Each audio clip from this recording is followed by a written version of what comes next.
The Pelicans are leaving 2024 with another loss. And we here to recap it. First took away. Gas for this. Get your money's worth now. To another episode of Pro Pills Talk. I am Chris. That is 5. This show here is brought to you here by Scott Vicknair Injury Lawyers. Have you been injured in any kind of accident, car, truck, 18-wheeler, Pelicans, hurt offshore? Scott Vicknair handles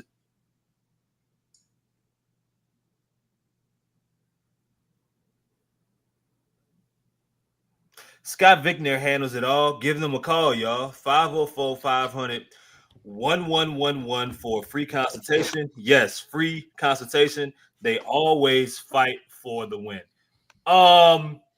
We just gonna do this real quick. I was about to go into the show, but sometimes the show just, go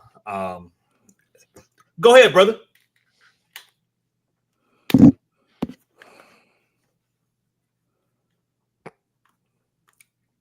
I saw a lot of positives. I thought it was extremely impressive how Willie Green managed to defend Herb Jones and Trey Murphy. Both guys were scorching hot from the shooting percentage wise. They both went 6 for 10. Willie Green start playing lockdown defense. Shut them both down. Shout out to our former host Justin. I think he tweeted out Trey Murphy didn't get a shot since the third quarter. If you got to lose, this is how you want to lose. It's an exciting game. Came down to the wire. Yeah, man, I just saw a lot of positives. Ultimately, this is the result you want. Shout out to everybody who was in attendance. Shout out to everybody who's in attendance in the chat. It's the last show of 2004. I think we've been more consistent than only people have been more consistent than us, the other Pelicans. And they've been trending in the wrong direction. So I just want to shout out everybody come joining the show and appreciating what we do here because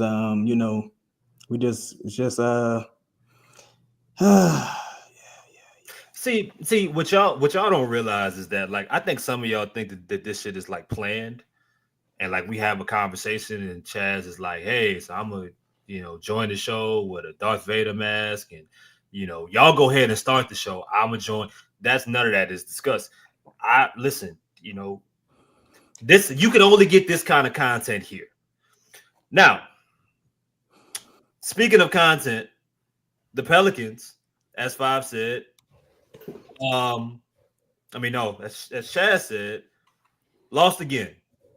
They are ending 2024 the way that it's pretty much how the years went. Wait, hold on. Before we do that, Will chill.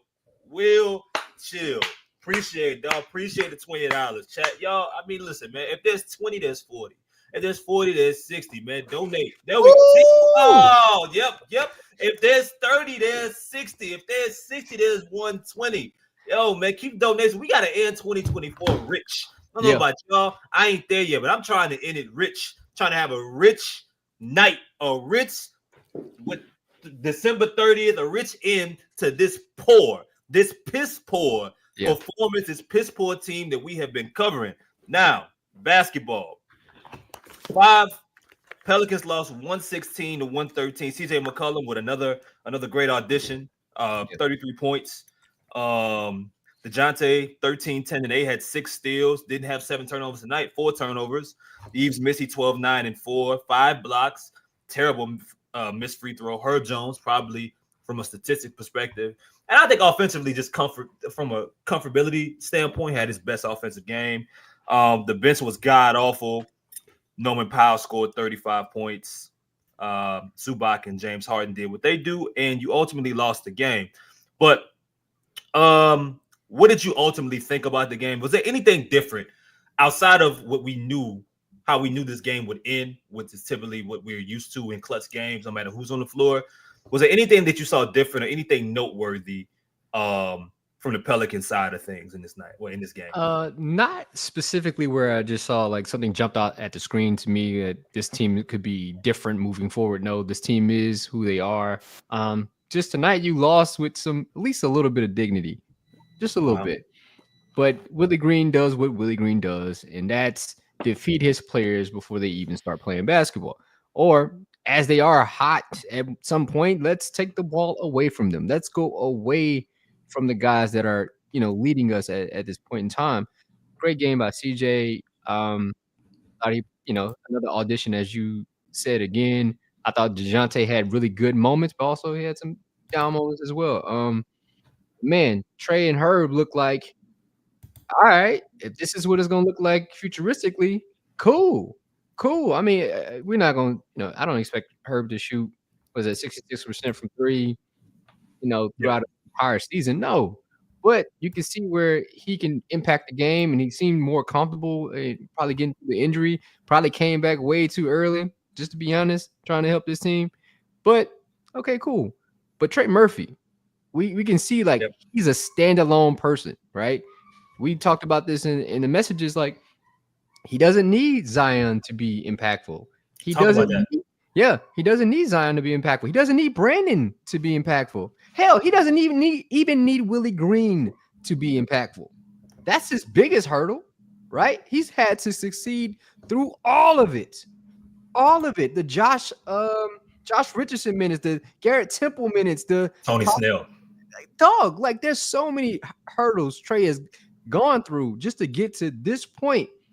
And I don't know why people hate the dude. I know. Maybe just he seems kind of quirky, that sort of thing. Seemed pretty cool to me every time I talk to him. But man, this dude can play basketball if given the true opportunity, which he really hasn't had since he's been in New Orleans. So in 38 minutes, Trey Murphy went 6 for 10, had 18 points. If you didn't watch the game, you look at the box score, you'll think, all right, he had a good game. Why did he only have 10 shots? And I'll be honest with you, I think we're all wondering the same thing. Yo, Chaz here. Hey, Chaz, the weirdest thing happened, dog. Somebody arrived under your profile. I don't know if you've ever seen this before. Your profile, that was wearing a mask. They had a whole cape, whole little like Star Wars thing. Right. But they gone now. You know who that is? Was it this guy? No. Okay, it was glitching though. It was glitching. Yeah. Okay, because they had a picture of that guy on the tree outside my house. It was like he moved in your neighborhood. Make sure you're walking all your kids to school. But anyway, I don't know what happened with that, but my apologies for being late. But yeah, man, I thought I'm looking at this box score and like it really doesn't even tell us. It's crazy how impactful Trey and Herb were tonight. I thought the whole team played pretty like solid to good, truthfully. Like Trey, 4 rebounds, 6 assists, 3 steals, only 2 turnovers, 1 foul. In 37 minutes, Herb, 2 for 3 from beyond the arc, 4 rebounds, 5 assists, 2 steals, only 1 turnover. Had 4 fouls, but you go in James Harden, Norman Powell, etc.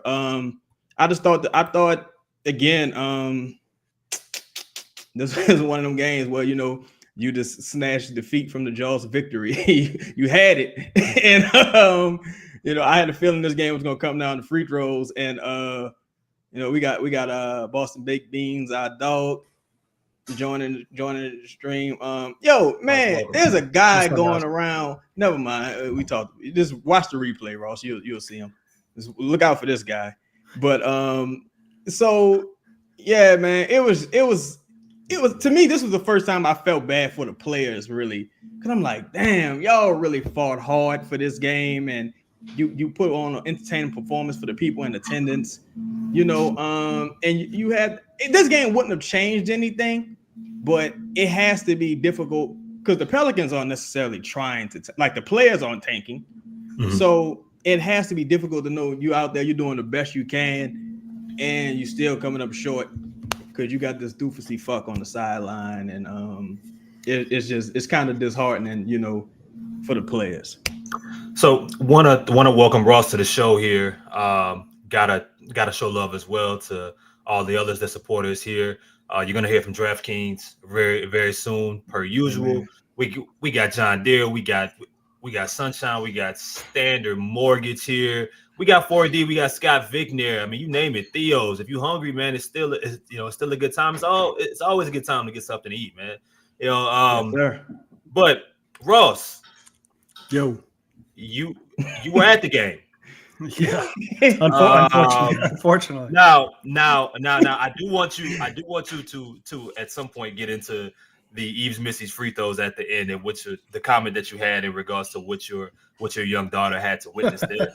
But being at the game, explain to us that either watched on TV, or weren't as privy to being in the wonderful seats that you had, or didn't watch the game at all. Trey Murphy started off. It seemed like he was on his way to another really good night, 20-plus point performance, that kind of game. And then you look, and he finishes the game with 10 shots. He only had, I think, 2 attempts in the third quarter. I don't know how many he had in the fourth, but it wasn't many. I think it had 0. Yeah, it may have been. In all honesty, how does that happen from your perspective? Why does that happen? Why did it happen tonight? Yeah, I mean, I'm part of it. I think has to be on Trey, because you're playing so well that I think there's a point where you have to demand the basketball, and I know that's not his personality, and it's really not his style of play either at this point. But when you're playing that well, I thought not only was there was a point in the game I thought he was the best player on the floor the whole first half. I thought he was the best player on the floor. I thought he was the most effective player on the floor. I thought he was I don't know what I hadn't seen the box score yet because I was driving home. He had to have 5 or 6 assists in the first half. Something. I mean, I don't know what he finished with. I thought he was the best facilitator we had in the first half. He was really playing a phenomenal game, and it's disheartening that we made no attempt whatsoever to get him the basketball in the third and fourth quarter. No effort. No, we didn't draw up any plays for him. Even if it's not something that you're traditionally going to go to, you've got to recognize who the hot hand is and change. Be willing to change what you're doing. We didn't do that. Trey didn't demand the basketball. Willie doesn't know whether he's watching a basketball game or like a ping pong match, so he's not going to help in that regard. And you got what you got, and it was really unfortunate. Like I said, I think in the fourth quarter he probably only touched the basketball 3 times. Can I add something real quick? We got a quote from Will Guillory. He says, and this is Willie Green on another slow half from Trey Murphy. That's framed kind of interestingly, but say teams are making adjustments and they're all over Trey. He's doing a good job of continuing to play. I mean, what the fuck else are you gonna do?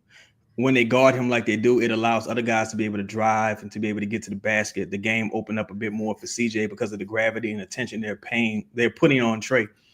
That doesn't answer the question, though. The question is about him. Yeah, and it's fraudulent. And it's fraudulent because being there watching it, CJ hit a lot of really tough shots. A lot, but it wasn't. It didn't open things up for CJ. What happened was someone had to shoot the ball, and CJ happens to have the basketball, right? Like it's not. It wasn't like it was. We were putting CJ in situations because of what Trey had done, right? Like it wasn't like yes, they definitely altered their defense to take some things away from Trey. Good on them, right? That's what. Also, like newsflash, there's an ism for you. That's what good coaches do at halftime. They make adjustments. Yeah. We don't do that. Other coaches do. Okay. So it's hard to score when teams are playing defense. It's crazy. Yeah, it's crazy, right? When, hey, somebody has a really good half. Hey, let's go in there and see if we can figure out a way to maybe make things a little more difficult. It's wild that teams do that. It's crazy. But it wasn't like CJ was just, running layup drills or something in the second half. A lot of really tough shots, a lot of late in the shot clock stuff. Good on him, right? I mean, for making some tough shots, but it wasn't pretty. this wasn't they're doubling Trey and we're passing out of it and getting wide open looks. So the fact that Willie is sort of like alluding to that's what happened is just a total lie. I mean, I don't know how else to say it other than that. Sounds it sounds like a traditional Willie Green press conference to me, right? You ask him one question, he starts talking about something else, doesn't kind of deflects, runs away from giving you the actual answer that you're looking for. We got a video for stuff like that. Hold on, give that to Willie Green and tell him I want him out of here in 24 hours, and 23 of them are already gone. You understand? Man, go ahead, Chase. We got 245 people in the building. Y'all be sure to smash the like button, man. Share the broadcast. If you know, you're in the know. But generally, it's just I don't know if Willie Green's trying to get fired at this point. Like I don't know if he. Yeah, I mean, again, and look, I don't want to say that. That's a bridge too far. Let me ask y'all something. How much do you guys think at this point is just bad habits from the players, right? Being around, being in this system, being with certain parts on this staff to where this would be the first time we've seen Trey, or there's been other. I mean, how many times have we talked about why does Zion have one shot in the first quarter? Right? It's a lack of not. I mean, we talk often about accountability, but it's a lack of overall awareness. And then with that, even because I started thinking like, well, what do I think Willie Green would even do to get Trey Murphy the basketball or open up play? Does he even have an idea based off of his skill sets? And that's why to me, this is why I always go back to James Borrego, because I feel like he's going to try multiple things until he figures out, no matter who's on the floor, what's going to work best for him in a situation. Well, it doesn't matter if the team has adjusted. I'm going to adjust, and this motherfucker's going to end with more than 10 shot attempts in the first half when he's my second best offensive player right now on the floor. So I think that's funny that you brought that up, man, because I was thinking about how when a coach designs something, right, when he has like really creative guards or really creative like playmakers, all that responsibility is off of him, because the guy can just create and like, oh, okay, whatever he does, he dictates who gets what shot. But when your best players or the higher performing players are a Zion that needs to be put in a certain area to succeed, right? It needs to be like towards the basket or somewhere in there. It doesn't have like an outside game. Or you got like Trey Murphy. He's not really creative off the dribble, right? He's really good at catch and shoots, playmaking like being the secondary guy. So when you have those guys, the coach needs to do a little bit more work to get those guys in the correct positions to be successful. He's not that. He's not creative enough. That's why it's easy to say, well, CJ was hot at certain points in the game because CJ had the ball. He gets to dictate who gets the ball and where. Willie Green doesn't have that power per se. He doesn't want that responsibility. And that really is what it boils down to. He doesn't want that responsibility. That may be just too much for a guy like Willie Green. Like I'm tired of watching it, but he doesn't have the answers. He never wanted the answers, to be honest. He didn't. That's why we talked about in the messages, Trey being good right now has nothing to do with Willie Green. Like if Willie Green leaves the Pelicans in 48 hours, which I assume, if Willie Green leaves the Pelicans, right, and he applies to another job, a head coaching job, assistant coaching job, and they say, who did you help? He cannot honestly say Trey Murphy. He can't say it. He's been his only coach, and you can't say you helped that guy. That's about, in my opinion, could be a multi-time all-star, and you can't say I helped that guy develop. Not truthfully. I think the only thing you could say is that he helped make him more like mentally tough, because he made his life incredibly difficult and his job incredibly difficult, and somehow he persevered. It's almost like he's like, hey, I put every roadblock in front of that young man I could, and he still seems to be persevering. It sounds like a Negro spiritual to me. It's crazy. Oh, go ahead, Chris. Well, no, I mean, treating like it's like old football coaches. You know, I'm only tough on you because I think you could be really good. I love you. All right, no, bro, like help me, teach me. Can you like? There's other ways of doing this outside of putting all these. Like Tony Snell, with all due respect, should have been a roadblock that Trey Murphy should have had to overcome, bro. Josh Richardson shouldn't have hit. They could have been a part of the learning curve for him, but it shouldn't have been a situation where he had to say, "Y'all putting him out there before me." I think this goes back to like even when like you hear some of the issues players had with previous coaching staffs, like Stan Van Gundy, for example, or Elvin Gentry, whoever. But let's say Stan. I don't give a fuck if Nickeil Alexander-Walker was about to cry. I don't care. He's soft. I don't care. You're soft ass out of here. It's on you, right? The players who like got talent, you need to lean into and maximize, right? Players aren't happy right now with Willie Green. They haven't been happy for years. Jonas wasn't happy. Jonas wouldn't have come back if you paid him. If you paid him more money, he wasn't coming back. You know what I'm saying? You can't tell me Trey Murphy's happy right now. You can't tell me Zion's happy. I mean, I don't care what he is. He ain't even fucking playing, so I don't care if you happy or not. But you get the point. You can't tell me Jordan Hawkins is happy. You can't tell me Herb's especially ecstatic. Like, there's literally no – since Willie Green's been here, there hasn't been any pros whatsoever. And the sad part is if you ask him a question that, you know, his small brain can't, you know, calculate quickly, like Five did, he gonna malfunction. He's going to malfunction. He's going to short circuit. Like, okay, Willie, we understand that. What can you do to free up your best shooter, right? What can you do? Like, what are some of the things you can implement? You lost 10 games in a row, brother. You lost 10 games in a row. You're a Herb foul from losing over 20 games in a row. This is ridiculous. You have two 9-game losing streaks, and this one has extended to 10. You've lost as many games as 13 in a row in your career. This isn't a young rebuilding team. Like, what the fuck? What's the haps? What's the haps here? Like, what's popping? It's these losses, right? For me, like these are more damning than the you just didn't show up and you lost by 25. How many of these have you lost? Mm-hmm. Where Herb plays really well. CJ makes a lot of really tough losses. I mean, a lot of tough shots.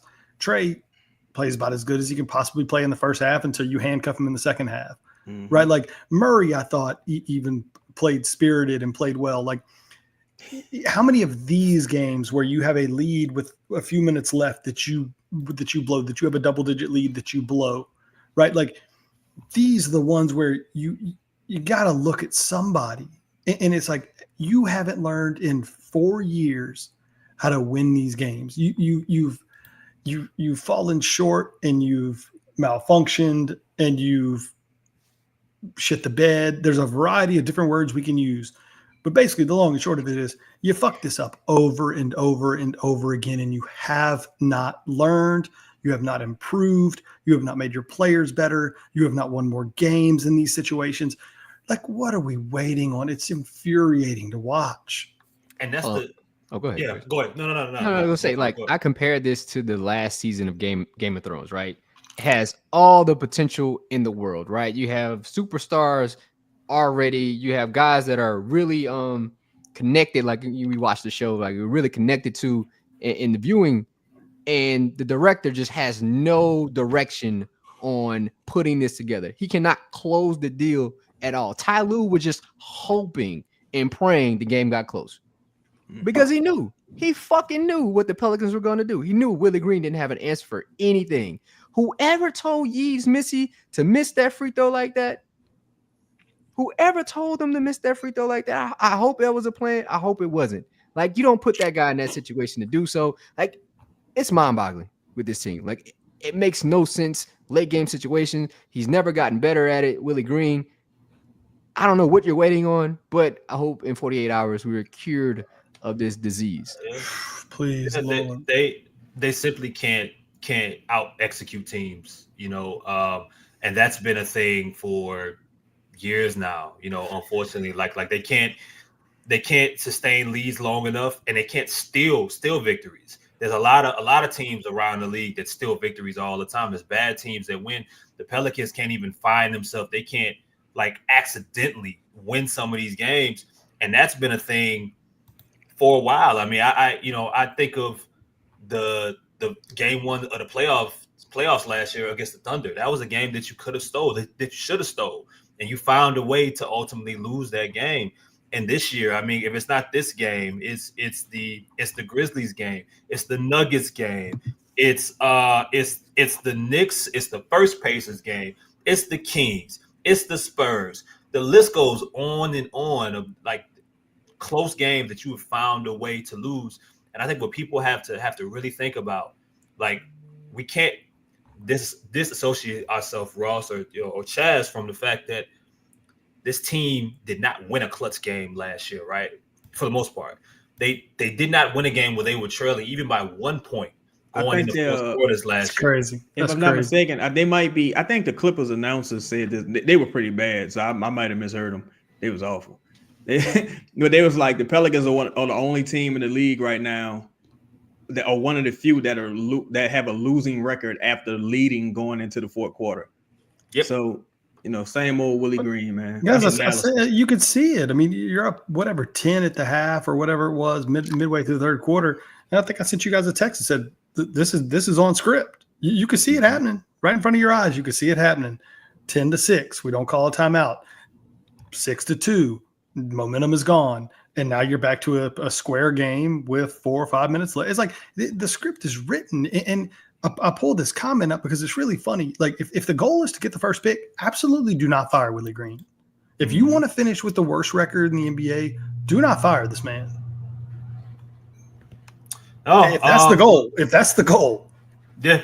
No, look, man, we're gonna take a quick commercial break here. Got to get a read in from DraftKings, and we'll talk a little bit Herb Jones and Willie Green's future. Does he see 2025 with the Pelicans? Does he survive another game or two, or do you go with Ross's theory here and kind of let him ride out the rest of the season and reevaluate in the summer there? Shout out to DraftKings. It's the most wonderful time of the year for getting in hoops, football, and hockey action at DraftKings Sportsbook. In the season of giving, we're being gifted college football and college basketball, pro football and pro basketball, and add pro hockey too, almost 24/7. And here's a gift for all new customers. Bet $5 to get $150 in bonus bets if your bet wins. Download the DraftKings Sportsbook app and use code BOOT. That's code BOOT, BOOT, for new customers to get $150 in bonus bets if your bet wins when you bet just $5. Happy holidays from DraftKings. The crown is yours. Gambling problem? Call 1-800-GAMBLER. In New York, call 877-8-HOPE-NY or text HOPE-NY 467-369. In Connecticut, help is available for problem gambling. Call 888-789-7777 or visit ccpg.org. Please play responsibly. On behalf of Boot Hill Casino and Resort in Kansas, 21 and over. Age and eligibility varies by jurisdiction. Void in New Hampshire, Oregon, and Ontario. Bonus bets expire 168 hours after issuance. For additional terms and responsible gaming resources, see dkng.co/ftball. NFL Plus premium offer available only to new and former NFL Plus subscribers. Additional NFL Plus premium terms at nfl.com/terms. That was a quick word from DraftKings here. 5. As you enter the new year, regardless of what happens with Willie Green, how do you manage a Zion Williamson return on a 5-28 basketball team? Manage. I let him play. Again, I said this in the last show. This would be like the first time that this team won't have any aspirations for anything, right? Like, there will be no need to say we're going to the playoffs if we play well. Like, we know that isn't happening. So good. Again, Ime Udoka, the Houston Rockets, said that time was important for that young team to get better and build cohesion and what disciplines they wanted or principles they wanted to define with that team, right? They're going to have ups and downs, but these are the principles in losing we're going to try to build. I think this will be important. This also will build, I would say, cohesion with Zion and the team, and also build up his value. I don't know what his value really is right now amongst the league, but this will give you an opportunity to see what it looks like if you want to trade him. Or what's up, Lito? Or right, if you see like a guy in James Borrego can get something pause out of Zion that Willie Green hasn't been able to do, this would be a good time to look at it, right? Just in a offense, a competent offense. You can look at Trey, you can look at other guys, even CJ, even you plan to move on him, Herb as well. This is just be a better time to look at guys, especially around Zion. Chaz, Ross, what are your thoughts about how the Pelicans should manage, right? You're playing an interesting game right now to where, you are in the fun part. Well, if you're going to be a bad team, you are, you're in the fun spot in the standings right now in regards to where the draft lottery would fall, for the Pelicans' chances. But, you do have Brandon Ingram still on the shelf. It's unclear if he will be traded before the trade deadline. You do have Zion Williamson, regardless of the talk, the rumors. I don't think any of us really think that there's a real possibility that he's traded before the trade deadline. How do you balance all of this right now between a team that could be in a situation to draft a really good player, is far away from having any opportunity at, having anything close to a postseason, and bringing back two talented players, but specifically right now, Zion Williamson going into January?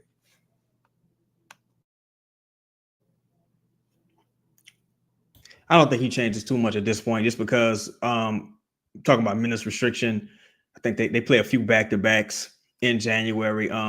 Schedule is just as tough, man. You might see the team, and it depends on if Willie Green is still around. Truthfully, at this point, I think even if you won tonight, even if you manage to win fucking 10 more games, I don't think you've already lost at such a pace to where nothing really can change your trajectory. It's kind of too far gone already. I mean, I don't really see anything really short-sighted in him playing. I don't think it would help his trade value if he plays and looks great, because it's like, all right, when you play, cool, but we got to keep you playing. That's the point. So I don't really think that does anything for him if he plays. I think, truthfully, I think tonight was the best of a lot of worlds. You got a great performance by Herb. You got a great performance by CJ. I just don't think at this standard the narrative surrounding Zion and Brandon is too far gone to cure in this season, like in season. And also, I just saw something today, like we're talking about Jonas Valanciunas, Malcolm Brogdon, several other players.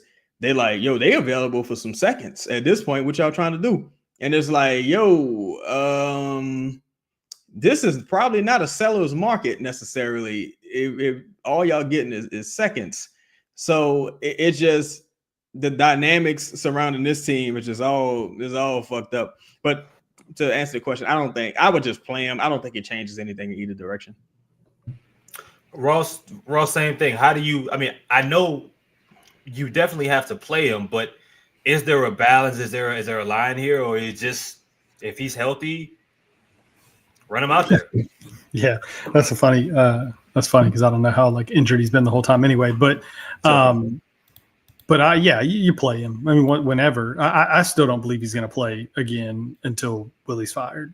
I don't I mean, it seemed like we thought it might be imminent, but whatever Will Guillory reported yesterday. I mean, he was doing some non-contact stuff on the side. Doesn't sound like he's gone through a full practice yet.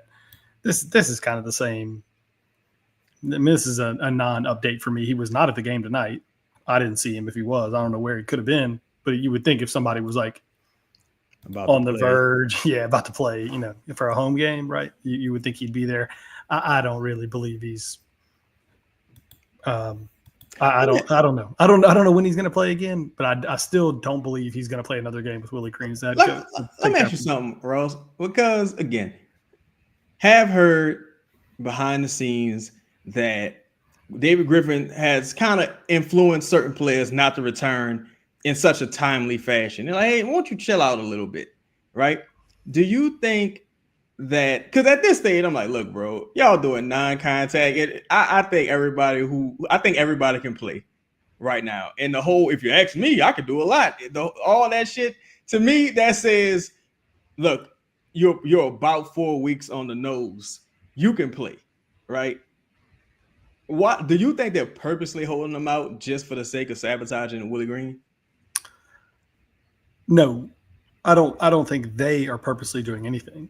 I don't think they have it. I don't think the they you're referring to have any control whatsoever. So who's holding them out?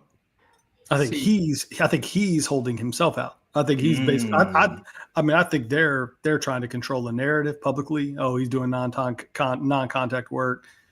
He's working himself back. And what has he said? Y'all know who Griff reminds me of? I remember Randall from Recess. Vaguely. Like the little the little scheme you do with the red hair. Yeah. So Griff remind me of, because he just aligns himself with whoever like has the keys, right? That's who he wants to rub shoulders with, be in cahoots with. Like, if he thinks like Willie Green is out, he doesn't want to be associated with it. So if Zion doesn't like Willie Green, well, I'm just going to befriend Zion at this point. Whatever Zion wants to do, I'm just going to allow him to do whatever. Like that. But in the grand scheme of things, like, he's writing down all the information about Zion to possibly sell, because if Zion does something stupid, I'm going to just realign myself with somebody else. That's who he reminds me of so much. Like, I wouldn't trust him with anything, right? Any information. But I think Zion's holding the keys right now in this position of, I'm not playing for him anymore. I'm done. Go ahead. Okay, so that begs the question then. 5, has Willie Green coached his last game with the New Orleans Pelicans? Nah, man. I know it's probably to y'all backwards, but we got 48 hours. We got less than 48 hours at this point. I truly believe my theory is going to happen where they're going to fire him after the game in Miami. New Year's 6 bowls. Like, it's going to be the last thing anybody wants to talk about. They fired Willie Green. He was 5-30. Like, nah. Okay, good. I agree. So I couldn't agree more. Couldn't agree more. I have nothing to add. I 100% agree with that. I think that's exactly the scenario that happens. I think Willie Green's sticking around, man. I think Willie Green's sticking around. A performance like, cause you think about a performance like tonight. It's just all these bullshit narratives to where you can spin and say, "Hey, we had him in the first half." It's just. It's so funny to think of that as a narrative. Like that narrative makes him look worse to me. It's like, yeah, we had him in the first half. I couldn't do anything about it. I mean, I don't know what to do. I mean, because they're gonna tell themselves it's like. Well, I don't think they're telling themselves this. To me, it's all about ownership, right? If ownership has said we've seen enough, then we've seen enough. But the question is, why you ain't been seeing enough? Because why did it take 10 losses, like, instead of 7? And look, you just had 9 straight losses. Like, so why would anything change between, like, in these 20 games with 9 losses and 10 losses? What could have been the final straw? Maybe social media pressure. Because one thing we know about the Pelicans, the PR people, look, they'll call you 2 a.m, like, "Hey, would you write on that site no one reads anymore? You're out of here, pal." So, So I don't know. I think he's here. Look, I know we're kind of going through scenarios, but there's some validity to that, right? Like, I still think there's a very real scenario where David Griffin is very much concerned about his job. And you fire 3 coaches in whatever it is, I don't know, 6 years or something. No true playoff appearances, no playoff wins, not even really close to getting to the second round. Like, it's on you now. And I think there's a component of that where he sees the injuries as job security. And he knows that firing Willie Green ultimately looks bad on him. Like, do I get the chance to hire another coach? Is this the end of my career? I'm still with 100%. But like Chaz makes a very real point, and we know that to be true. That David Griffin is concerned about his job, and so there is some of that I think is why. That's definitely why he hasn't been fired yet.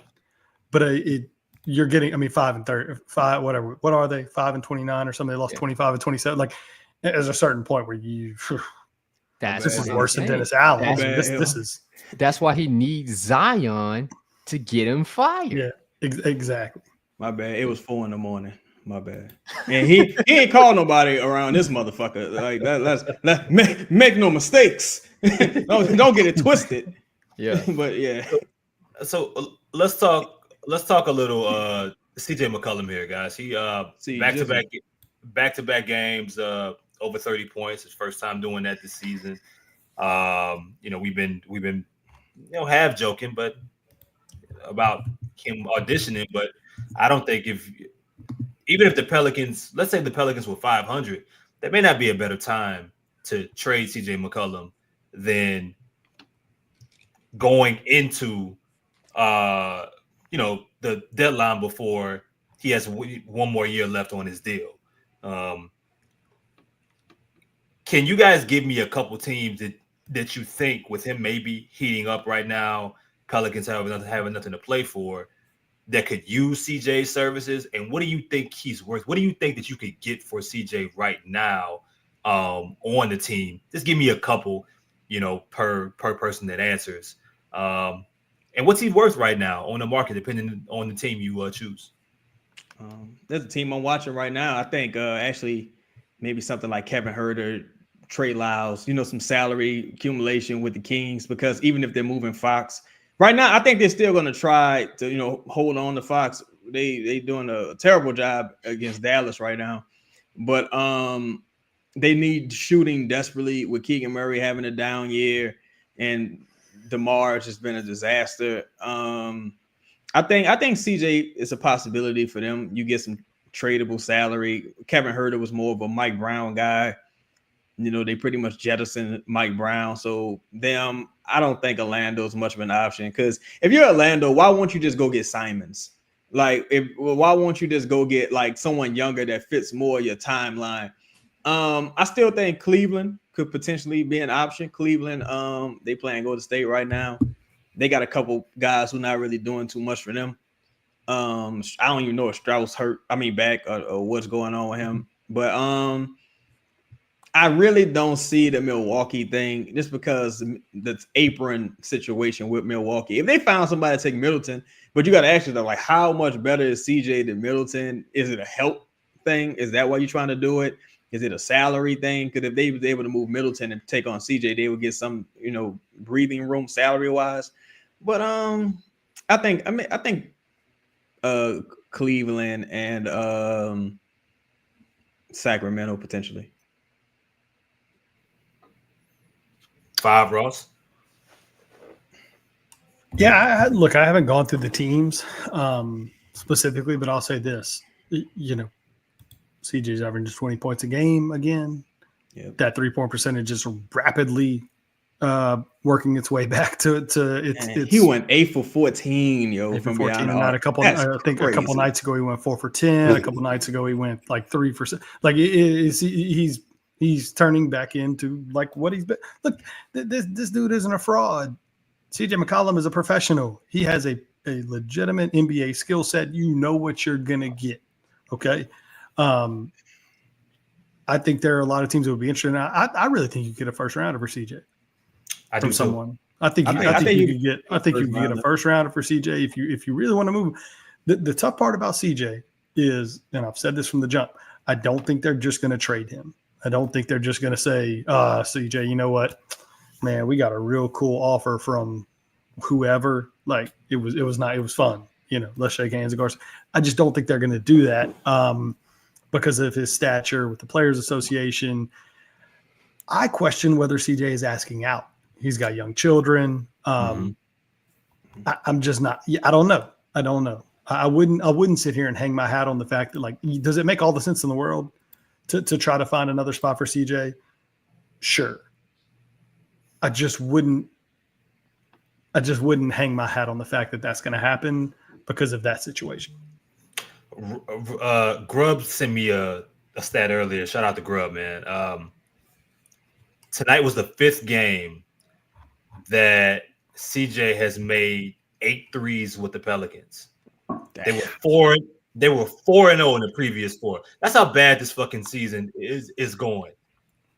It's their first loss since CJ's been in New Orleans with him making 8 threes. Their first loss as a team with 18 threes made since December 19th, 2022 against Milwaukee.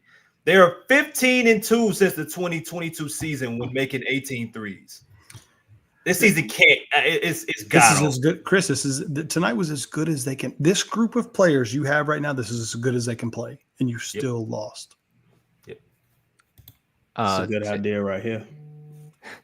To answer your question, Chris, it's Denver for me. If you want a guy that can shoot 40+% on catch and shoots, like playing alongside Joker, like if I'm Denver and like the Pelicans are offering Brandon, I'm really asking for CJ. I can have a secondary playmaker and I get the 40% shooting on catch and shoots.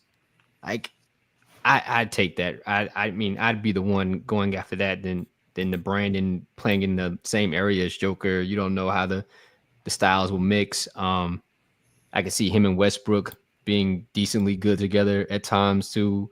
Yeah. And also you're looking at Michael Porter's like salary. What is it, like 35 mil? Mm-hmm. I guess it's close enough for some kind of trade. I mean, I don't look at the trade thing, but I'm pretty sure you can kind of make that work between the two if possible. But that'd be the place I'd send him.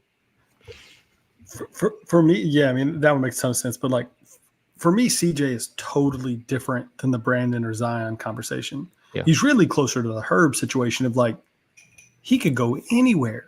Yeah. He's plug and play. Yeah.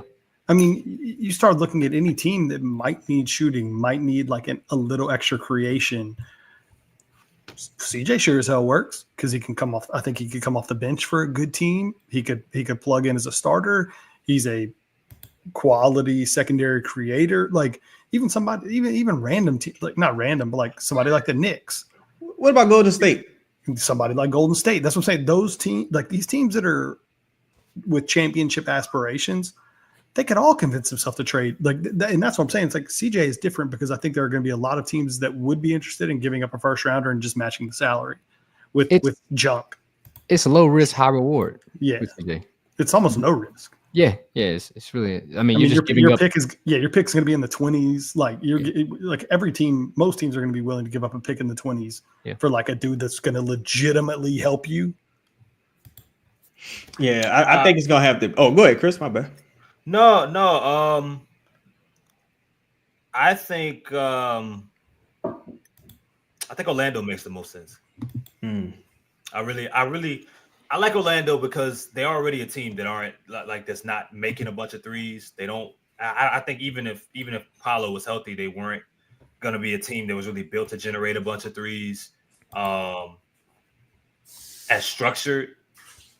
And they already got one veteran, right? They went and got KCP, and there was talks about them getting Paul George in the offseason. Like that, who I thought was the move that they should have ultimately made. Yeah. I know, Chaz, you mentioned the timeline element, and they're in. We talk about these teams that are in these situations every year after a playoff year. It was Atlanta one year, it was Sacramento another year, it was Indiana last year. And that move that they make when they're on the fringe of like contention, they're right there. They don't know what they're missing yet, but they're trying to find it. It's like everything. Yeah. And I think the good part for them, if they make the trade for CJ, is it number one, Ross said, yeah, it fills needs 100%. But another thing that it does is they're not a team that's making a bunch of threes right now, so it gives you shooting. And when Paolo and Franz come back, that team desperately needs spacing, and they need sniping in that starting lineup next to them. Not 3-and-D guys, not streaky guys. They need someone who can consistently knock down shots. But I mean, where's the gamble? Where's the risk, right? Because it's not like you're signing CJ you're not forced to sign him to an extension right away. You have him for another year and a half to really evaluate what you want to do, but also not paying him, in the process, not costing yourself a whole bunch of money. They also are a team that has a lot of athleticism, a lot of wingspan. They're a big, so defensively, he's not going to kill you there. I'm just not sure if there's a team. Denver is a good team, but I think for what CJ's weaknesses and strengths are and what a team like Orlando needs, that makes the most sense to me. You know, as wild, I think that's probably the best place. They already have a culture set in place. You don't need CJ to do much more than just be CJ. And also, like, he'll probably rub off Pauls on the younger players, and they'll actually be more receptive to CJ. Like, you got a really good coach teaching you basketball. Now you got a guy that's, 10 plus years in, averaging 20 points a game, not athletic. How do you do it? And only getting better as he ages a little bit, right? Being able to shoot the ball at a high clip. How do you do that day in and day out? I think a person like Jalen Suggs probably benefits the most in a situation like that. What do y'all think about CJ for like Keldon Johnson and Nick Collins? Let's say Zach Collins. Zach. I'm trying to think though, because with them, they got so many guards at this point. They don't have a lot of shooting though. I don't know. And like, is that really the type of team? Like, do they see their window as imminent, right? I mean, I guess next year you can always trade CJ for more. I mean, I go back to the team we've been talking about a lot for Brandon, like Minnesota. Somebody that. That was my team at the beginning of the season. I feel like that's like destiny. Yeah, like it just still makes so much sense for them. You have the type of player on the back line that can sort of cover up for some of CJ's deficiencies in Gobert. He's sort of in a weird way, he like alleviates the concern because like Naz Reid would probably be involved in a deal like that where like it gets them out of having to figure out the Naz Reid situation. The DiVincenzo thing really hasn't worked all that work. Like, I don't know, man. Like, and so it would just be tough to get to the salary. And really, that's the thing that complicates so much with CJ, even with like Orlando or Indiana, like Mondo say, because you would have to send back like 3-4 players. And that's like, and then the team would have to have enough like cap space to either they got enough cap space to absorb CJ and send you back 1 or 2 players like Detroit. Well, I mean, maybe. And I hear your point, but like, just say Minnesota doesn't really like Julius Randle at all, which they probably don't. Like, all right, cool. Give us a Julius Randle and a 2028 first rounder. Like, are the Pelicans really saying no to that? I think they're saying no. Man, just because of the contract. Next year's contract. It's the same. It would be the same as having CJ next year. Look, I think did he make 30 next year? Because CJ make 30. Yeah, his Julius Randle's descending. So he's at like 33 this year and he makes 30 on the nose next year. So like, are you really turning down like Minnesota's 2028 and Julius Randle? The salaries are the same. Hell, Julius Randle comes here, let him play a bunch. He can, he'd be a better small ball 5 than whatever you got. And you trade him.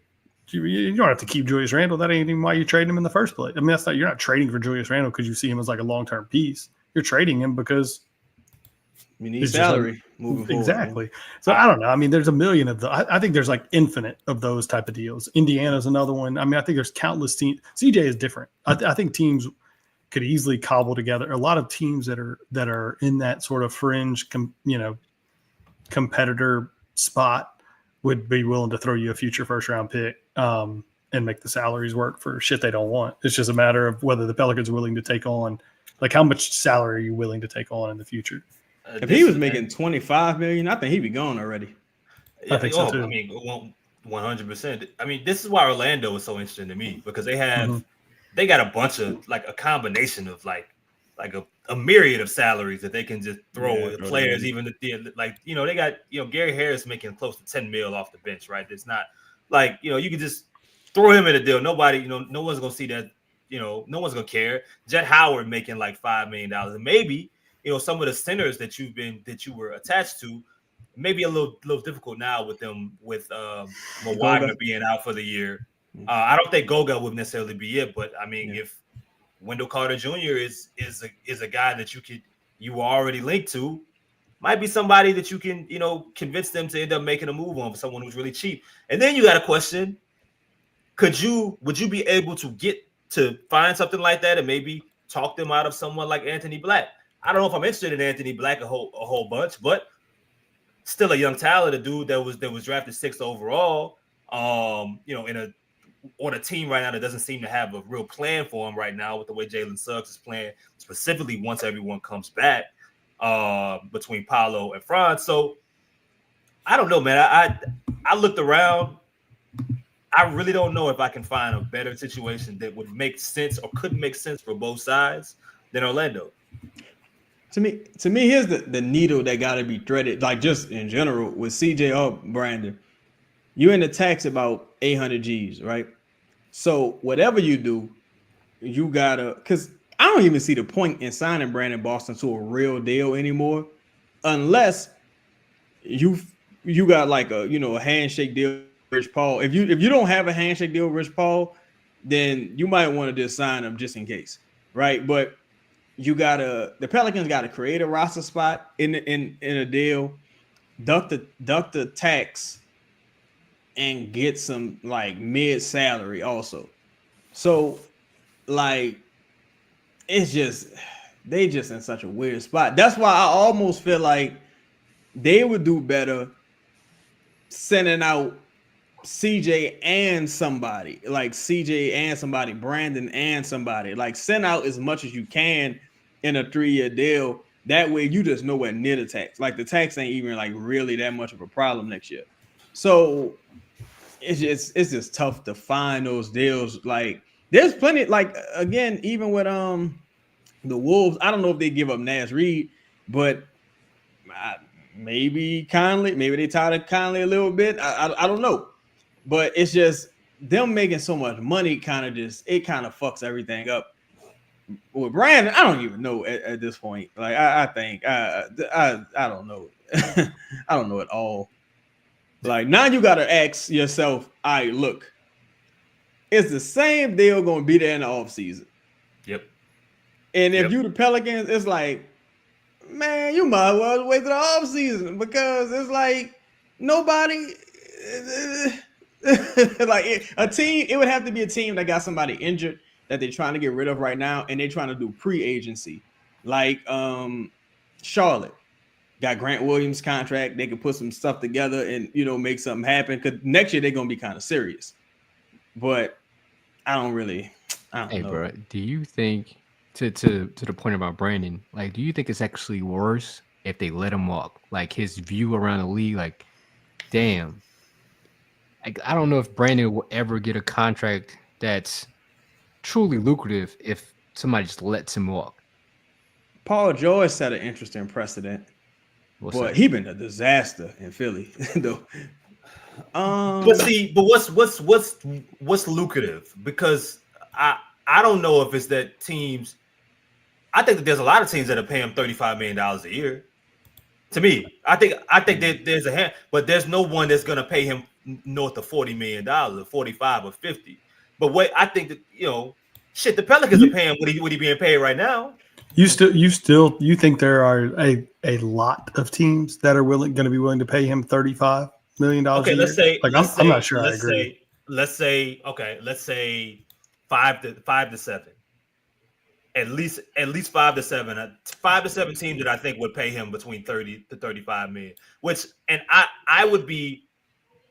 I think that there's probably a way that he could get. I mean, fuck, man, because like, is he walking himself into a Dennis? Like he's not walking himself into the Dennis Schroeder type situation. It can't be. I don't know if it's that, but like granted, DeRozan's older, but like DeRozan just got like three years and 70 something. I think DeRozan got like 3 years and 70 mil.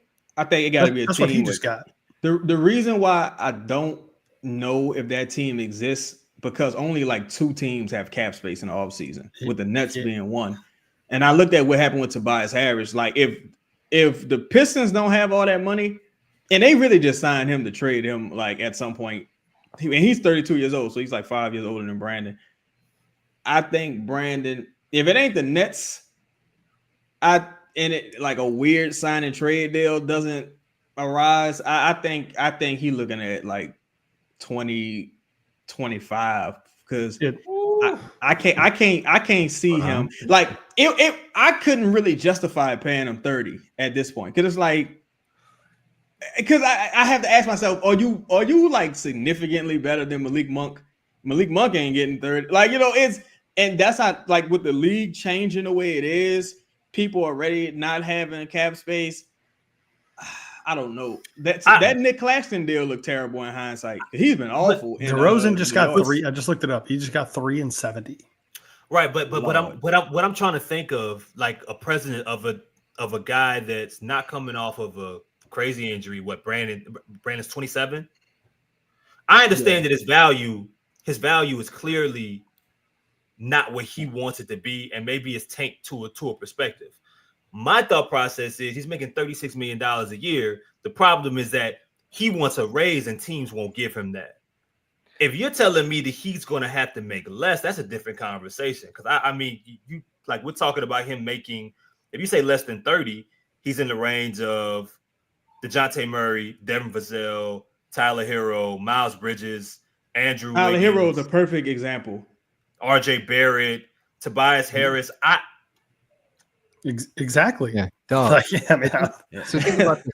Chris, I kind of use this as a barometer. Like teams aren't willing to give up anything for Brandon, right? So he's gonna just walk into free agency, right? At the end of the year, and you brought up like there's 5 to 7 teams that may give him 30. That means the average around the league is probably looking at 20 to 25 million, maybe, right? Like what? And it really just depends on who has, that's tough, man. Cap space, because it's really just the Nets, and the Nets like, why would we? Why would we do that? Like I don't know. I think I don't know. Because even looking at Tyler Hero, right? Because about a year ago, his contract was like, you always hurt, bro. I don't know. But he's in the same tier of player as Brandon. So I'm like, well, he's having an incredible year. And you having like the worst year. The last 2 years been like the worst 2 years possible for you. So I don't know. How well did I guess he play? I'm also go. I was going to ask, how well did Tyler Hero play in the NBA Finals? There was one time he was hurt. Might have been injured. Yeah, he was hurt. I'll see. I would have looked. I just trying to see. Okay, like this guy has been on a team that went to the finals 1 year, then the other year, I think he just might have been injured. To me, even Julius Randle is a bit of a stretch. Like I was like, maybe Julius Randle, what Julius Randle did. He had a hell of a season here with the Pelicans on a bad team, opted out, and got money with the Knicks. I think he took the mid-level exception to come here to the Pelicans. I think if Brandon take like a short-term bad contract, not bad for him, but a short-term like, give me 25 million and 27 the next year contract, then maybe he could move forward and be due for a larger contract. Because like he ain't coming off no rookie extension. This your third contract. Yeah, and the third contract is the one that's like, hey. Right, but look at a guy like Emmanuel Quickly, who when he got paid $32 million a year, I was like, what the fuck is going on here? And I mean, and we can, you can discuss. I mean, if you're asking me who's better, Brandon Ingram is Quickly better than BI? I mean, I don't think so. But let's say they're the same tier. You don't think Brandon can get 32 in a cap that's about to raise the TV money? Like you don't think they traded for Emmanuel Quickly though? Well, that's what I'm saying. Okay, right. They traded for him, but then they signed him to an extension. They signed him. I think it's a rookie extension too, though. That's it's 32.5 million a year, whatever. But he played really well after they signed him. They see him as a fit next to Scotty Barnes. Like, I mean, I look at somebody like Miles Bridges. He got 3 years and 75 million. Like he got 25 a year. Like I just don't think 35 is there. I question whether 30 is there. Damn. Like if you want to talk about quickly at 32.5 or whatever his deal was, like maybe, but different ages, different skill sets, the whole thing. Yo, Chris, I'm looking at quickly stats. Yeah. Quick, yo, this motherfucker was balling. This motherfucker averaged 18, 6. Now he hooped after they traded for him. And Yeah, look at the end of it. Look at that last month while he was there. Yeah, he shot what 39% from beyond the arc on 7 threes. Then he shot I'm tripping. That's the year before. He shot 37% on 5 threes. Like I don't know, man. He's 2 years younger than Brandon. I think Brandon's play style fucks up a lot as well. Probably. Yeah.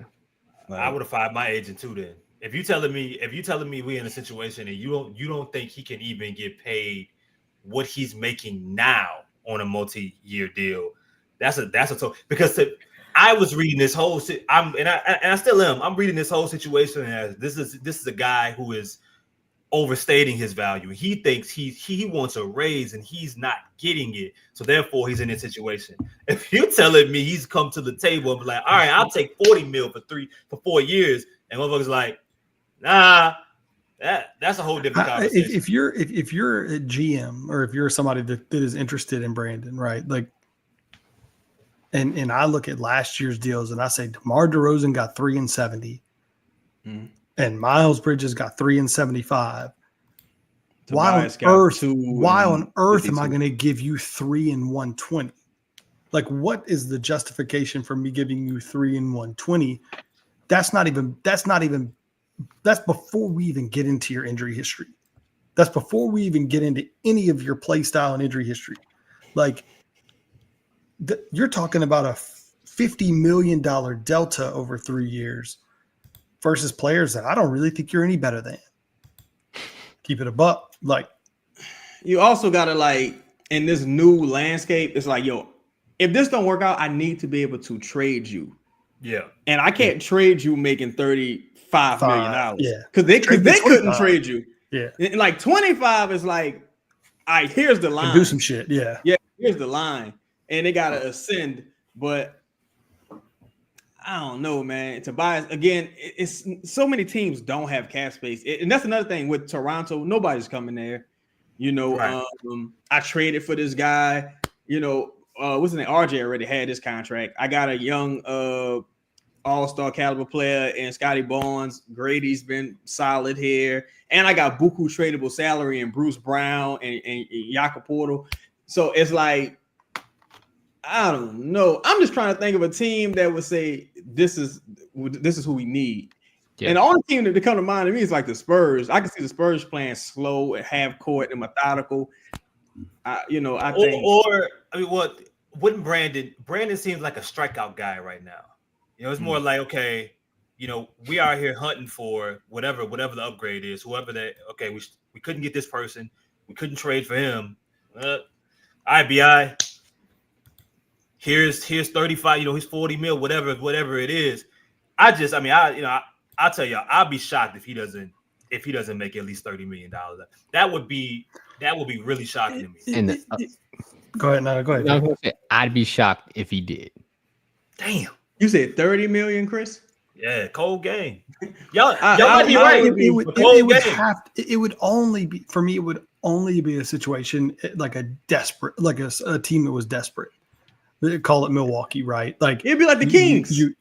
But even not the Kings they're not championship contenders. No, I meant when they traded for DeRozan, they thought he was like going to get them to another level. It would be a team for me like Milwaukee that if they said, man, this, you know, we still got Dame and we still got Giannis.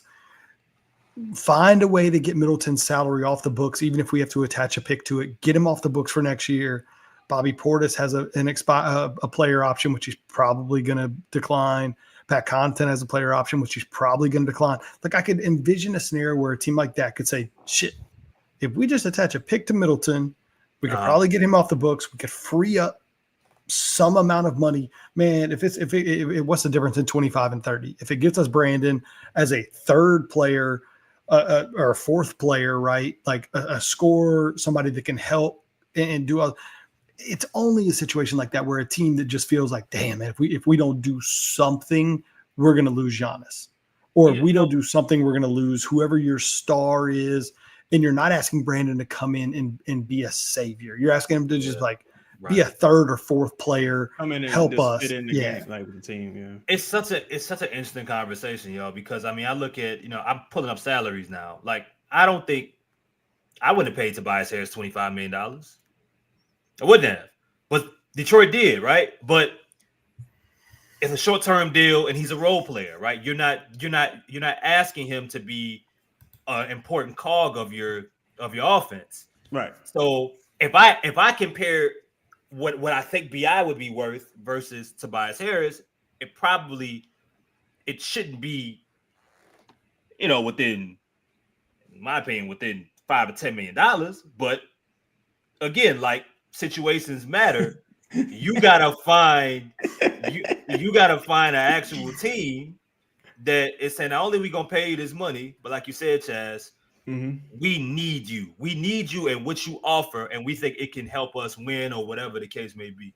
See, the thing too with Brandon versus like Tobias Harris or even Zach LaVine is like you never even play, and when you do play, it's like you're a divisive enough player. Whereas it's like either you really like how Brandon plays, or you like I don't like watching basketball like that, right? Yeah. You take that into account. You want a lot of money. You take that into account, and you never play. So it's like I just remember how the league froze out Carmelo. Yeah, Carmelo was older, but Carmelo was like, yo, I got a track record of being like one of the baddest motherfuckers ever. And I used to play. So for you never like, that's why to me, it would have to be a sign and trade. And it would have to be a team that's like 2 years ain't gonna kill us. 2 years, 50 million. That's cool. Like, you know what I'm saying? 2 years, 50 million, that's cool. So that's why it's like I don't know, dog. It's just San weird. Antonio wouldn't be. When you guys said San Antonio, that could be a team, that I think they want to get rid of Keldon.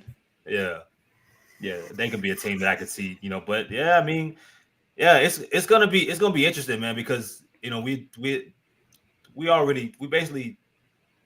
I've already given up the thought of him being traded by the deadline. So, you might as well start talking about off-season sign and trade kind of deals. Let me ask y'all this. What do you lose? Like, in your mind, are you absolutely losing something if you just let him walk? No. Does it feel like with the Clippers, at least you can say, damn, like you let Paul George walk. Now you don't look bad in hindsight, but does that give you like confidence if you David Griffin, like, well, it worked out for the Clippers, it could work out for us? How do you watch Trey Murphy play tonight and say yes? The answer yes to that question. That's real. I can't. I don't see any benefit to bringing Brandon Ingram back at any cost. I truly don't. I think it's just time to rip these Band-Aids off, man, and just move on. I just don't see it as a benefit. Like, you're not on his timeline, even if you think this is just the last 2 years have gone as bad for him as possible, and he's still got untapped. That's cool, man. But you're not even on that timeline anymore. Yeah. It just makes no sense, either financially or from a play style perspective. It just doesn't make any sense. This has nothing. I've said this a million times. I think people take it as like we're shitting on Brandon. It's just economics. Like, it doesn't really have anything to do with Brandon, the player, or the person. He just doesn't fit on the roster or in the cap sheet anymore. Like, it ain't. We ain't got a good team. Like, the Pelicans are good. This is not a situation where it's like, man, we just need one more good player. Brandon will get healthy next year and things will change. It's not going to change anything. I was about to say that. I was like, do you think that in like David Griffin's mind, let's say if he's just being like straight, he's not on the baby oil. If he's just like, man, we had Brandon, we win some of these games. Like, we just missing Brandon. I don't think anyone across the league who watches the Pelicans are saying they are Brandon Ingram away. And like Jake Fisher was saying, he was just like, people are evaluating Brandon as maybe the third option, right? Maybe a third option. So he not really, they not evaluate him to take 20 shots, 18, 19, 25 shots. And he not playing at all right now. So if I was willing to give him a chance, like now I'm kind of like, I don't know. And this is why it would have been super responsible for them to not play Brandon at the beginning of the season. Like, I just would have, I mean, again, me and Ross talked about this a lot. Like, I would have sat him until a team wanted to see what Brandon Ingram looked like, right? Because I think you diluted his value by playing him with inadequate surroundings, right? Like, you couldn't really properly evaluate him now. Zion's not in the game either. Like, there was no advantage of playing Brandon Ingram at the beginning of the season. That now you're in the shitter, and now you just might risk losing him just because you couldn't trade him. Like, you did everything you could to dilute his value, and you did it successfully. And now you're just gonna let him off. Well, I mean, maybe we'll have a better understanding of some of these teams that, choose to create cap space, use the trade deadline now to create more cap space, and see what some other opportunities or options could possibly look like. Because, again, I mean, there's just no way at this point. Like, we went from talking like maybe, Brandon's playing. Maybe you get yourself in a situation where you can move him at the deadline, and he's having a good year. And he's changed the shot profile a little bit, and you don't even know when he's coming back, and you are probably gonna be stuck with him post deadline. And again, maybe at that point, we say, shout out to Buku Stat Guy here saying 38 days into that trade deadline. Maybe there are some other teams that we are not thinking about right now that may be, that may open some cap space, making some moves. And maybe there are options that, currently not on the forecast. I think Brandon for Julius Randle would work. If he was playing, of course it would work, but because they already kind of was talking about Brandon. If you would trade Karl Anthony Towns, with Brandon, I'm sure you'll trade because even Minnesota, they know Brandon ain't got no leverage or no negotiation at this point. Because it's like, well, go over there and let them fuck your head up. It's kind of like that at this point. It's like, all right, you gonna walk? Oh, like it's. I would just see because at minimum it buys you more time. Yep. You know what I'm saying? You can go into the off season. Let's say if Julius opts in or opts out, he probably gonna opt in though, but it buys you more time. You could revisit this in the off season with a non-free agent, and you got a guy who at least been a fucking all NBA guy, who plays most of his games. So you probably would never even see Julius Randle on the court. Truthfully. You're like, look, bro, you just here for about a month. We're going to trade you and just be cool. You know what I'm saying? Take your checks and be cool. Let's do it like that. All right, y'all got anything else before we get to fan questions? Nope. No. Oh, go ahead. Right. Oh, you had something, Fi? Oh, no. Oh, no. Okay. All right.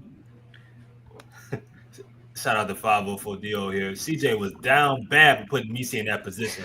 Ross, can you explain to me the transition from Misi having an opportunity or hoping to have an opportunity to tie the basketball game, getting fouled, and then going to the free throw line and everything unraveling from there? Look, it's a tough spot, right? Because they clearly wanted to get that basketball in Yves Misi's hands. And like, if he touches it around the rim, we're foul. We're making him make 2 free throws, right? Tough situation for him. This isn't a guard. This is a center that probably not the best free throw shooter on earth. But like, it's just that he made the first one relatively comfortably, and then this young man shot one of the worst free throws I think I've ever seen. And I feel bad for him that he was in that situation. And if he had done that on the first one, I might have just been like, yeah, well, look, Misi at the line. What did you expect? But it was that he made the first one. You might be thinking of the first. He took 2 free throws early in the fourth because he missed. I thought he missed both of them. He made one. He made the first free He throw. made one. I'm He talking made about one. the end of the game. Yeah. Oh, okay. Yeah. For two, he has to make both to tie. He makes the first one, and then clanks the second one. Y'all think that was the plan? Well, no, he didn't clank. He didn't clank. I think that was the plan because they was all huddled hit the up. rim. I think that was the plan. It had to be the plan, bro. The plan. I think that was the plan. Down one. I think that was the plan. Yeah. I think that was the plan. Man, hey, if that's they was all huddled up and shit. If somebody finds out that was the plan and this man's not fired immediately, I'm done. I'm not joining another show. If that ever comes out that's the plan, I'm not joining another show until he's fired. I swear. That had to be the plan. Like I was like, that seemed like they tried to. How he shot the ball from like the angle on the TV on the replay, it was like where I'm on the side of him. Okay, I'm even with him, so I can't see. I didn't see what y'all saw. But that was the plan. There's no way. You're down one. He just made the first one. There's no way that's the plan. Guy, we watched. When I saw them huddled up, the first one. It made me think that it could have been the plan. After he makes the first one, they were all huddled up like, hey. Nah. Because if that's, that would go back. I was like, man, y'all can't even like fake bullshit properly. Like you missed the first one. That's the easiest thing there. No, just miss the first one. That's the case. Yeah. They huddled up because the plan was because I think they checked in Tice, right? Yeah, for the rebound. Right. But why'd you check in Tice if you're not trying to get the rebound? Hey. No, see, I didn't mind that. You have to plan. You got to plan for that guy to miss. Yeah. You're hoping he makes to tie, and you assume that if you make it, they're going to call timeout and advance the ball, right? So you just take Tice right back out. There ain't no way. There's no way. But see, I'm with that, Ross. He's a 60% free throw shooter. I think it does make sense to bring in Tice. It's fun to think about. 100%. 100%. Just in case, because the odds say this motherfucker more likely he gonna miss this motherfucker. Right. You just gotta understand. It was that he made the first one and how he missed the second one. But and I know I text y'all this. I got a 9-year-old daughter. I know we brought it up on the show. I'm coaching a 8 9-year-old girls basketball team. She looked at me befuddled, dumbfounded. What was that? She looked at me like, Dad, what did he hit anything? And I was like, no, I think he didn't hit anything. She was like, because then they reviewed it, and she was like, are they reviewing to see if he made it? And I was like, no, that's not what they're doing, baby. That's not it. They're reviewing to see if he hit. They're reviewing to see if he hit anything. It was bless his heart. Chung, to answer your question, man. Shout out to Justin, man. Like, look, he's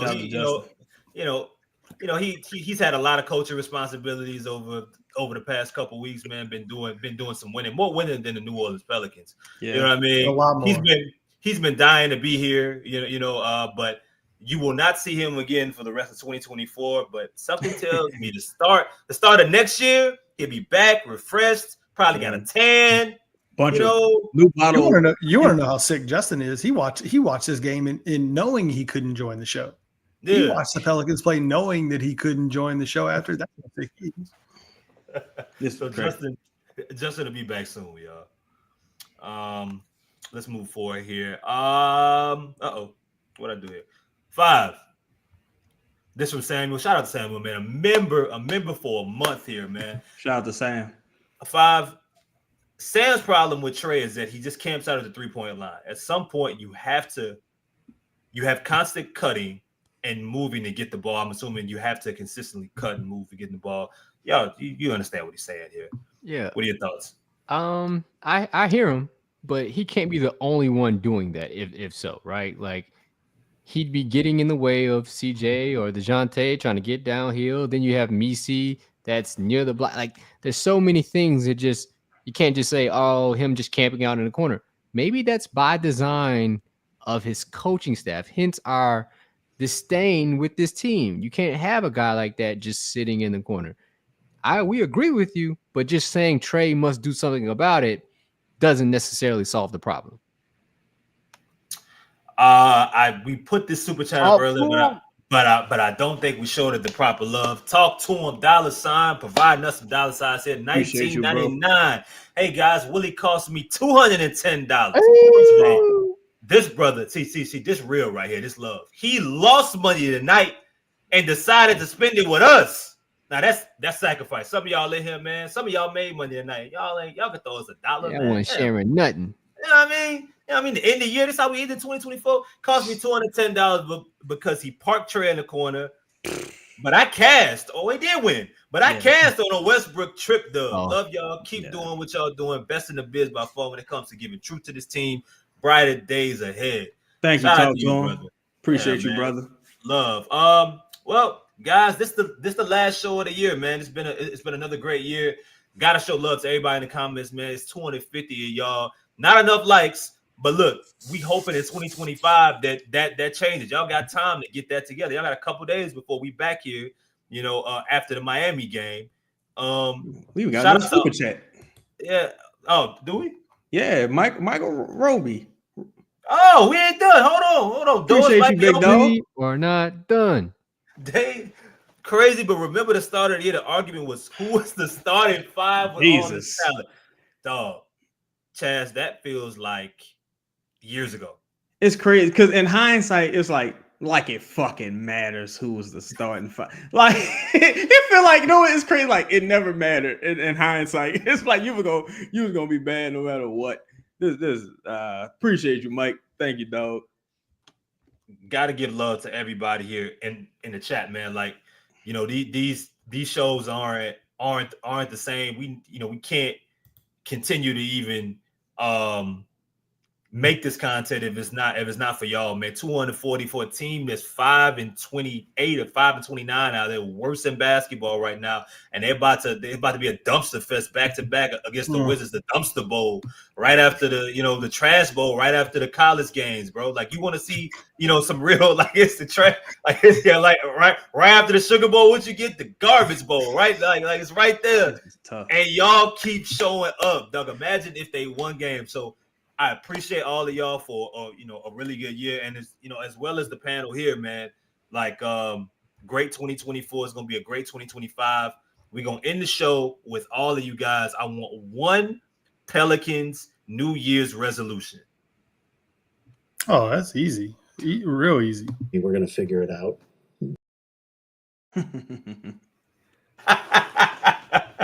I wrote it backwards just so y'all can read it. Oh wow, that's impressive. that is impressive. Willie Green can't do that. I can't. Don't worry. He ain't got much time, dog. Yeah. He ain't got much time. He's on the clock. He's on the clock. My New Year's resolution is stop lying to yourself, Pelicans. You're not close. Stop lying to yourself. Like it's a side mirror. Objects appear closer than they are. Just move on, embrace the tank, and start thinking ahead. I'm talking to ownership, not David Griffin. I'm talking to ownership. So it's time to start thinking ahead because we being nice right now. It's time to start thinking ahead. Get serious. Hey man, well said, man. For all the sponsors here that show us love, for everybody in the comments, for myself, for Chaz, for Ross, for Five, for Lido, for Lala, Justin, everybody here. We wish all of y'all happy and a safe happy new year. Call the Uber, call the Lyft, throw the keys out, don't drive, walk, don't do it. Hey, Scott Vicknair. Yeah, Scott Vicknair. They're giving you free Uber rides, man. Be smart, people. Yes. All right, y'all. We'll holler at Happy y'all, New man. Year, gang. Happy Peace. New Year, everybody.